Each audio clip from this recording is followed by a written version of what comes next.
A lot of people have asked me about training for racing, whether it's cyclocross or mountain bike. So I figured I'd make some videos from time to time that shows some of the workouts that I do.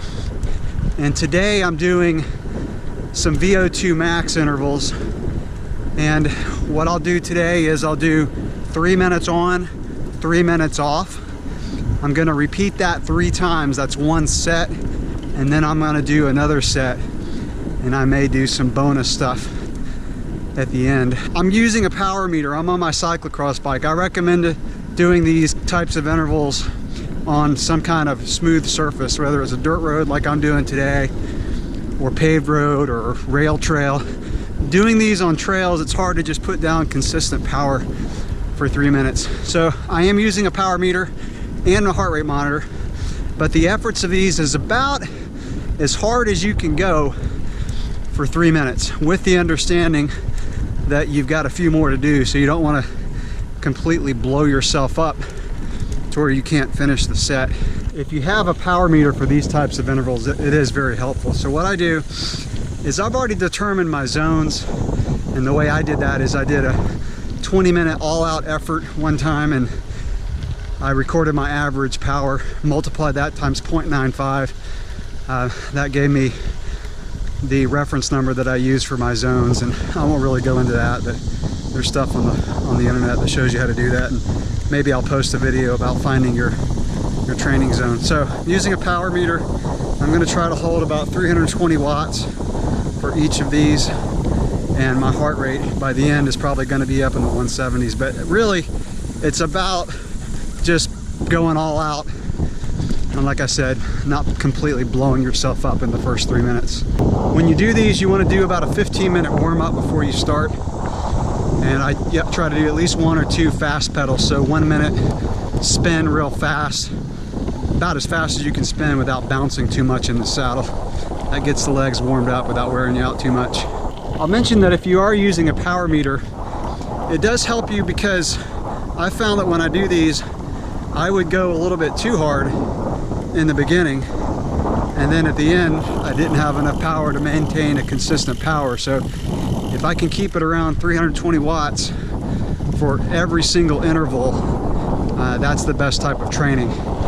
So if you don't have a power meter, just understand that when you're fresh, you could go a little bit too hard in the beginning. So you want to kind of hold yourself back, and you want to give a real consistent power or pressure on the pedals through all of these.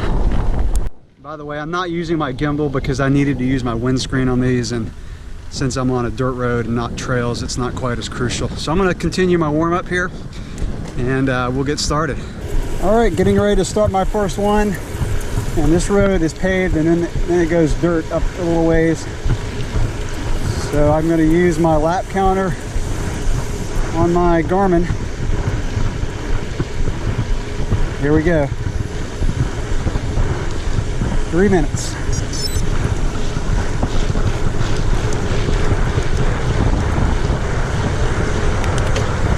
So I already started off too hard. I jumped up to 575 watts right out of the gate. The key is to get it consistent. Try to get right up to 320 watts,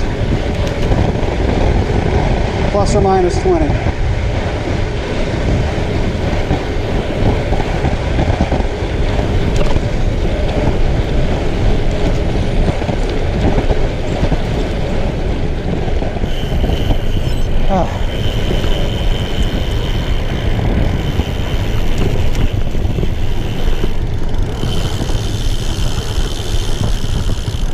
Alright,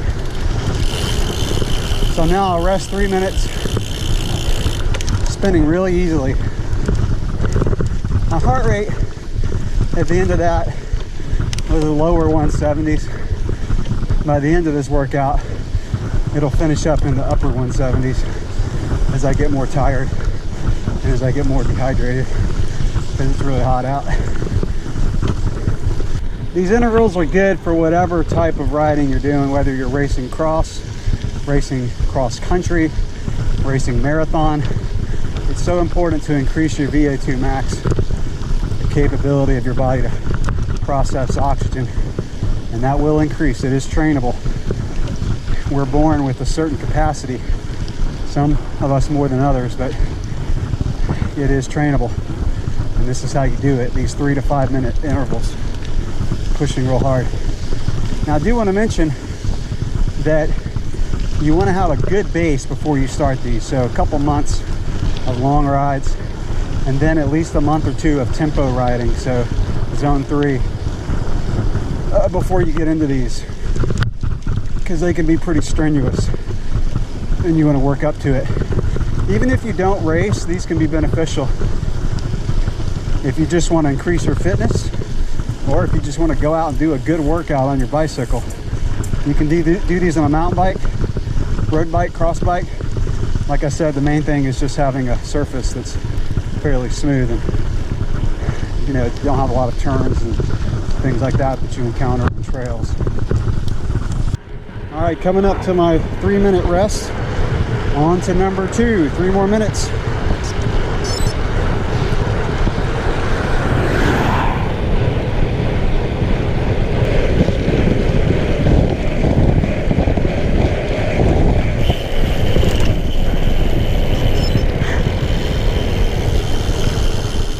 Number 2 of 3 in this first set is done.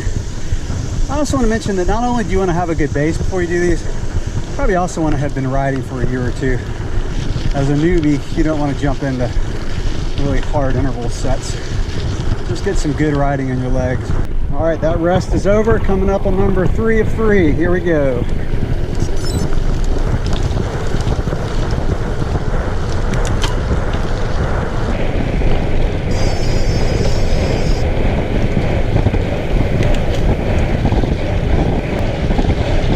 Into it. Feels good. I love it. I love pain. I love it. All right. First set is done. Oh yeah.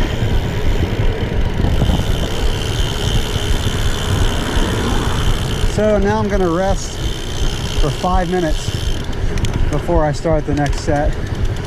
And when you rest between intervals or between sets, easy spinning. Like, I'll keep my watts probably below 150 for the rest breaks. Usually I don't see any cars on the dirt roads. Today I've seen quite a few. I think people are driving around trying to prepare for Hurricane Irma that's lurking off the coast of Florida. It's pretty serious, actually. It's a big one. All right, I'm gonna finish my rest and I'll start set number 2. All right, 5-minute rest break is over. Back to work. Again, 3 minutes rest between intervals, 5 minutes rest between sets. 3 on, 3 off, 3 times. Set number 2, here we go.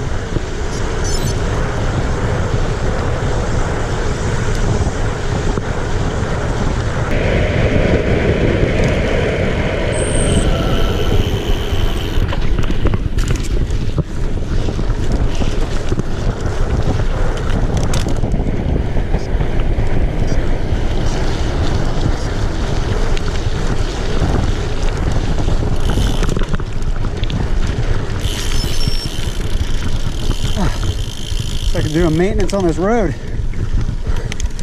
Oh. All right, first one of set 2 done. It gets harder to maintain your target for set number 2. 320 watts is a little harder as this goes on. That's what makes them hard. You know, the most common mistake people make in this is to start off too hard and then they just blow up and can't finish strong. Don't make that mistake.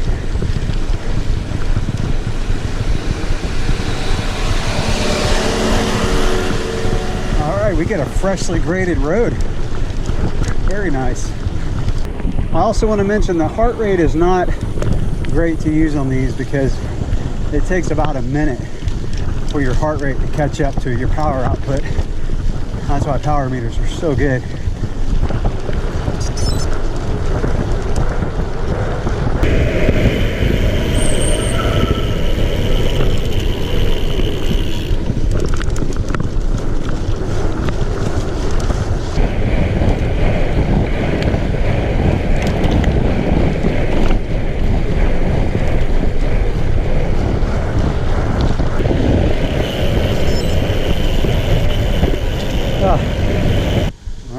more to go. During that last interval, I didn't have the camera running during it, but a tree branch broke off and landed right in the middle of the road, like probably 30 yards in front of me. I wish I had the camera running. And there's no wind yet. The hurricane's still like 5 days away. I hope it doesn't hit here. There's so many trees. Up to my last one. I do want to say, when you're doing these and when you hit hills, when you're going uphill, try to stay in the saddle and pedal from the hips. If you stand up, you'll get a surge of power, but it'll wear you out quicker. You can't maintain that consistent power. So stay in the saddle on hills when you do these. I watch my mirror and use the grass shoulder if I have to on this road. All right, here we go.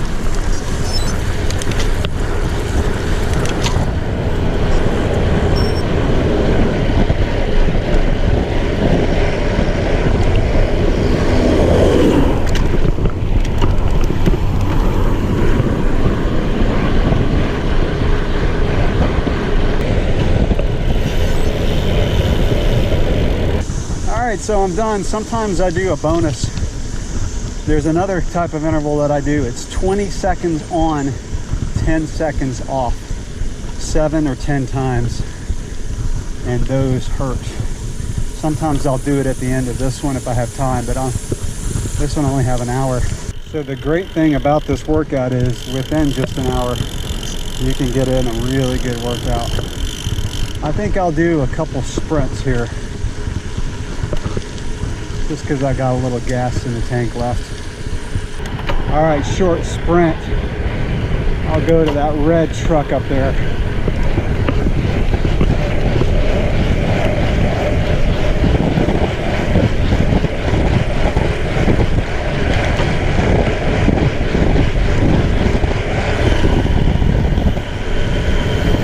All right, now I'm done. I did one more sprint. And by the way, my heart rate on that third interval of the second set got up to 180 at the end. So your heart rate will creep up as you do these intervals. All right, thanks for riding with me today. These are more fun when I have people to do it with. I'll catch you in the next video. Thanks for watching.